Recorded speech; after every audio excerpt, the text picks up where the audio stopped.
live in New York City. November wind outside. Oh. I almost blew over on the way to work today. Yeah. I thought I ate enough candy yesterday to really ground me. It just didn't work. Did the out football that from way. the top of your head, did it stay? No, but our costumes were so awesome. I saw everybody else's in the media landscape. I thought we killed it, you guys. We did our thing here. I agree. On GMFB. Nate Burleson, Peter Schrager, Kyle Brandt are here. We had an awesome game last night in the spooky desert. How'd it go? I love a good Thursday nighter. Starts the weekend right. And, guys, we did go to the desert. And check this out. Patrick Peterson shows up like, how? Let's put a smile on that face. Full Joker, but that man is bang. Nick Bosa comes on the road. Bang, bang, 158.3. It was one of the greatest nights of his career. And a really good game in the NFC West. The Niners, 8-0, 28-25. Here's Jimmy. Here's Shanny after the win.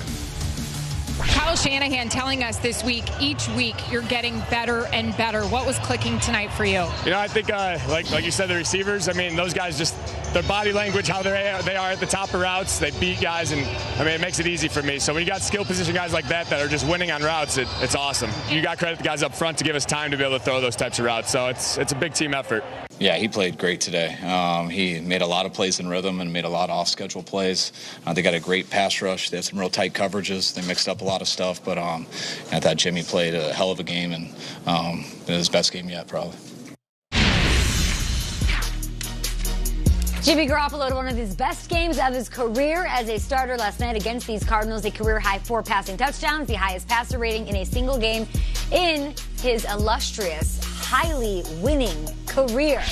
Not the same shutdown defense, though. Last night, the run game was not clicking against the Cardinals' run defense for these Niners, but they found another way to win. The offense was clicking. Jimmy was near perfect, and they finished their first half schedule unscathed. They're undefeated going into the second half. What did Jimmy Garoppolo do, Nate, in your opinion? What did this offense do to maybe sway your opinion? There's a lot of Niners fans out there saying, we told you, Jimmy haters. Nobody was a Jimmy hater, but he did a lot of things yesterday. I might have been a Jimmy hater over the summer. I might have hated on the 49ers over the summer and said that they'd be at the bottom of the barrel of the NFC West. But last week I came out, I raised my hand, I apologized to the fans and said I won't bet against them. They have proved to be a dominant defense, a dominant offense. And Kay, you're right. The running game, it might not have been as spectacular as we've seen previous, but they still had moments. They were gashing that Arizona defense when they needed to. And speaking of moments, what Jimmy G impressed me most, more than the passer rating or more than the touchdowns, the efficiencies, not throwing the interceptions, it was how he threw the ball. There were certain plays where pressure was barreling down on him, and he's fading away off the back leg. He threw a couple of no-look passes, like legit Pat Mahomes no-look passes. And I don't know if this is just going around kind of like Steph Curry and James Harden creating new moves that everybody in the NBA is doing. But right now, the quarterbacks are becoming more comfortable than ever. It's kind of like when Odell made the one-handed catch, and then we started seeing a lot of one-handed catches. Now you're seeing the elite quarterbacks, and I'm going to use the phrase elite with Jimmy G, make some plays that are really outside of traditional throws. And that right there is impressive because it takes confidence to drop back, knowing you might get hit, and then throw something really not knowing where it's going to land, and it connects, like Aaron Rodgers last week. He was doing it without Staley, without McGlinchey. Without Juszczyk. And, you know, to me, I go back to the offseason with the 49ers, and I talk around the league, and I remember at the Combine, it was, hey, you know, there might be some moves. Antonio Brown and Odell are not going to necessarily be with their teams, and then the owners' meetings come around, and they didn't get Odell Beckham. They didn't want Antonio Brown, but they were in on Odell Beckham, the 49ers. They were very interested in Odell Beckham. He goes to the Browns, and I think 49ers fans are like, hey, John Lynch, like, when are we going to get our number one wide receiver? And guess what? You have a number one wide receiver. Emmanuel Sanders was awesome last night. And if there's questions about Jimmy Garoppolo and whether he can get the big play done, at least I know now Emmanuel Sanders is there to catch it, because last night on that third down play in the third quarter, this wasn't thrown to a receiver. This was thrown to space. It is one of the best passes you will see in a season, where it won't be a highlight reel. It won't be anything. Garoppolo has the ultimate trust in where Emmanuel Sanders will be for the first down on this, on a third down, which was a huge play in the game. And the beauty of it is, Emmanuel Sanders gets there last week. They have a couple days to prepare because he gets traded there for a third and fourth round pick. They do a game on the weekend. They go out and they blow out the Panthers. They have a short week. They haven't had practices. Like, they haven't had any practice, and yet he targets him 12 times. He gets 7 catches. He's over 100 yards. And he brings the juice. Like, Emmanuel Sanders is a dude. He's 32 years old. Totally. He's been to Super Bowls. Totally. He's got this great energy to him. And you see him, Pro Bowler. The Niners might have found their missing piece, and we were fixated on Jalen Ramsey, and we were talking about Mohamed Sanu. This guy might be the biggest X factor. But they don't have a number one, Trey. This might be the biggest X factor in the entire NFC. I mean, that's Patrick Peterson walking away from him. And he worked right? Patrick Peterson that's crazy. last night. Worked him. Peterson had a tough night. You know, I've been saying about Jimmy. I love it. It's great. They're doing well.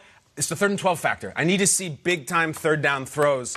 Guys, I understand that the Cardinals are not the steel curtain, all right? Although in Arizona they may be the teal curtain. On 3rd down last night, Jimmy Garoppolo was 12 of 14 for 159 yards and 3 touchdowns. Wow. That NFC playoffs is no joke. It's jacket required, all right? And that jacket is a gold jacket. It's Breeze, it's Rodgers, it's Russ. He's going to need to make a lot of these throws, and maybe he makes an Russ Dwelly again. But Jimmy Garoppolo on 3rd down, incredible last night. Divine. I'm in. I love it. But what does in mean on the San Francisco 49ers? We'll, of course, discuss that. I had to power rank the teams to what we saw out of Garoppolo, those 4 touchdowns last night. You might want to change that, Kay.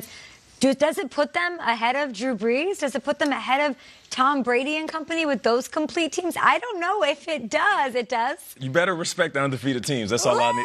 We'll discuss what it means, a win over the Cardinals, in a little bit. But let's bring in our guy, Ian Rappaport, NFL Network Insider Rap Sheet, with some interesting news out of the other undefeated squad, New England, yesterday. What's going on with wide receiver Josh Gordon?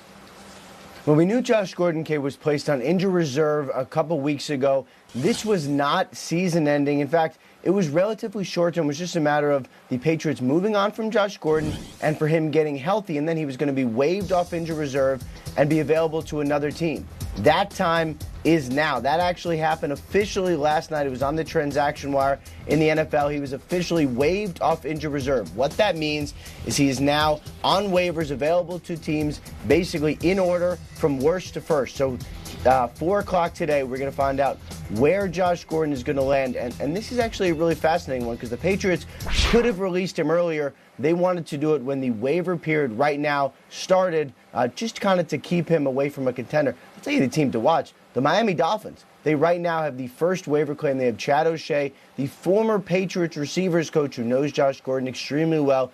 He is their offensive coordinator. We know they are collecting talent. They could get Josh Gordon, have him on the team, see if it works. If it doesn't work, he's a free agent. In March, they get a compensatory pick for him.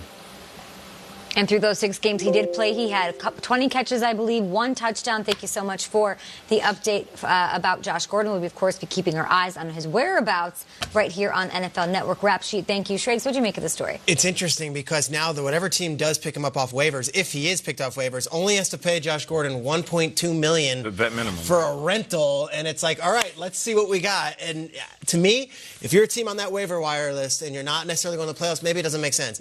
But if you're one of these teams that needs a wide receiver and says, okay, and you do your work and you're like, he's been good off the field, like everything's cool and checks out, I don't see how you can't at least put a waiver wire pickup claim in on Josh Gordon if you've got the salary cap room available. If no one does it, at 4 o'clock Eastern, he becomes a free agent for the first time in his career. He can pick where he goes. I think there will be suitors. It's the risk versus reward. You win big if you pick Josh Gordon, and he can help you right now.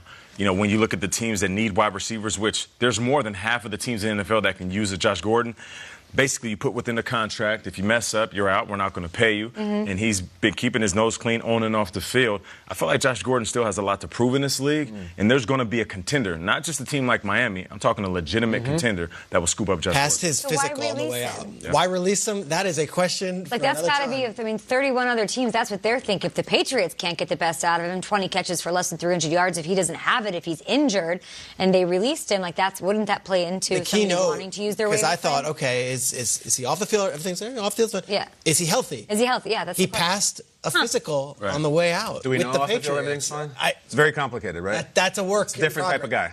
Yeah. Keep your eyes here and your ears here on NFL Media, all across the board, NFL.com, NFL Network, Good Morning Football, with updates on Josh